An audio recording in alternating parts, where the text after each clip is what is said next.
Salut à tous, c'est Vincent, vous êtes sur Vincent Quête. Aujourd'hui, on se donne 3 minutes pour comprendre le passage à l'heure d'été. N'oubliez pas que vous pouvez liker et partager cette vidéo et vous abonner à la chaîne sans oublier la petite cloche pour ne rien manquer. La vidéo est prête, merci d'être sur Vincent Quête.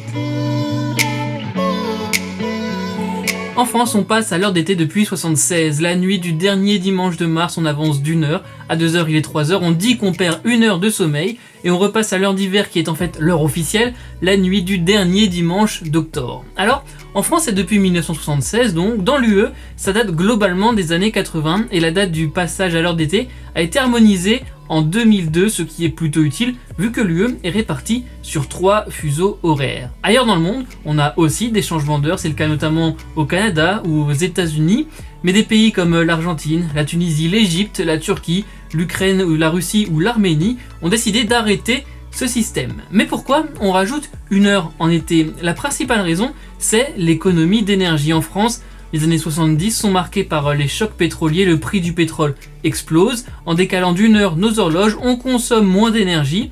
Un exemple, au solstice d'été, cette année, le soleil va se coucher à 22 heures. Sans l'heure d'été, ça aurait été 21 heures. Et on aurait donc dû allumer les lampes 1 heure de plus. Mais, car oui, comme souvent, il y a un mais, l'heure d'été est contestée. Si je reprends mon exemple sur la lumière, avec les LED qui sont partout aujourd'hui, on consomme peu d'énergie, en tout cas beaucoup moins que dans les années 70. Il faut également de la lumière le matin puisque le réveil est retardé d'1 heure. Dans le tiroir des reproches, on trouve aussi des troubles de l'endormissement par exemple. Et pour nos amis les vaches, ça dérègle l'heure de la traite qui doit, je vous l'apprends peut-être, être faite à heure fixe.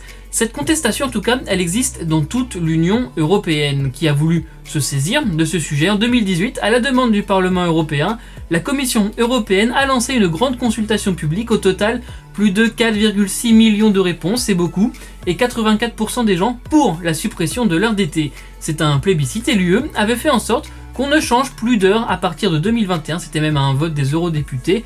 On est en 2022 et je vous fais une vidéo sur le passage à l'heure d'été, ça a donc raté. Mais pourquoi? Un petit virus nommé Covid est arrivé entre temps, le texte devait être voté en 2020 mais le Covid a tout bousculé. À l'heure où je vous parle, la fin du changement d'heure n'est pas une priorité au niveau de l'Europe. Dans tous les cas, les États membres doivent aussi décider s'ils veulent garder l'heure d'été ou l'heure d'hiver en se mettant d'accord, si possible, pour éviter d'avoir une heure de différence à chaque frontière. C'est donc la fin de cette vidéo. Merci les amis d'avoir été au rendez-vous, on s'abonne, on like, on partage. Je vous retrouve chaque semaine évidemment avec des vidéos inédites de l'actu de la culture générale. J'espère que vous serez là sur les réseaux sociaux. C'est @VincentQuête, on se parle quand vous voulez. Surtout, n'oubliez pas, soyez heureux, restez curieux.